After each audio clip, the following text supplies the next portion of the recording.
மாண்புமிகு தமிழக முதல்வர் திரு ஜோசப் விஜய் அவர்களுக்கு என் மனமார்ந்த வணக்கம். நான் திருப்பத்தூர் மாவட்டம் ஜோலார்பேட்டை தொகுதி நாட்றம்பள்ளி தாலுகா தோப்பலகுண்டா கிராமத்தில் வசித்து வருகிறேன். என்னுடைய பெயர் எஸ். தனசீலன். நான் ஒரு மாற்றுத்திறனாளி. 2 கை 2 கால் ரெண்டுமே ஓண்டும். எனது தம்பியும் ஒரு மாற்றுத்திறனாளி. அவருக்கும் 2 கை 2 காலம் ஊனம். அதேபோல் எனது அப்பா அம்மா வயது முதிர்ந்தவர்கள்.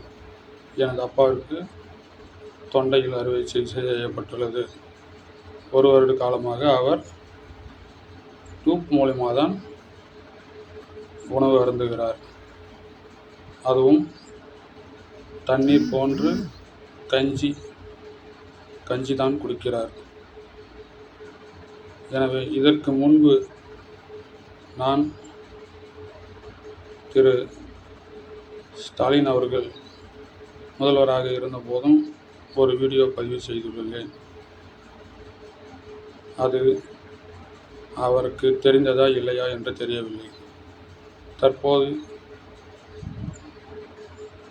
இருக்கும் முதல்வராகிய திரு ஜோசப் விஜய் ஆகிய நீங்கள் இந்த வீடியோவை பார்ப்பீர்கள் என்று நினைக்கிறேன்.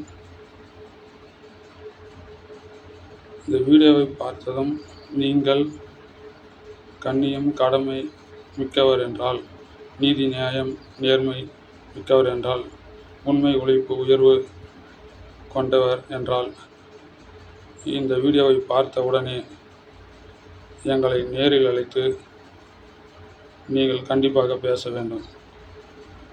உங்கள் அழைப்பிற்காக நாங்கள் காத்திருக்கின்றோம். மீண்டும் சொல்கிறேன், நீங்கள் உண்மையாக தமிழகத்தின் முதல்வராக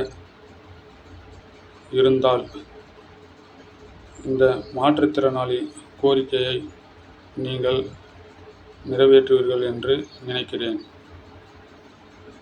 நான் ஒருவன் மட்டும் மாற்றுத்திறனாளி அல்ல, எனது உடன் பிறந்த எனது தம்பியும் மாற்றுத்திறனாளி. அதுவும் 2 பேருக்குமே கை கால் இரண்டுமே ஊனம். ஆகவே நாங்கள் உங்களை சந்தித்து பேச வேண்டும் என்று நினைக்கின்றோம். எங்களது வாழ்க்கை கேள்விக்குறியாக தான் உள்ளது. கை கால் நல்லா இருக்கும் நபர்களை பார்த்தால் எங்களுக்கு பொறாமையாக உள்ளது, அவர்களைப் போல் நாம் வாழ வேண்டும் என்று. ஆனால் எங்கு சென்றாலும் எங்களை ஒரு தனியாகவே பார்க்கிறார்கள். ஆகவே எங்களுக்கென்று அரசாங்கத்தின் மூலம் ஏதாவது ஒரு வேலை கிடைத்தால் எங்களுக்கும் ஒரு தனி மரியாதை கிடைக்கும் என்று நினைக்கிறேன். ஆகவே தமிழக முதல்வர் திரு ஜோசப் விஜய் அவர்கள் எங்களை நேரில் சந்தித்த பிறகே எங்களுக்கு உதவி செய்ய வேண்டும் என்று கேட்டுக்கொள்கிறேன்.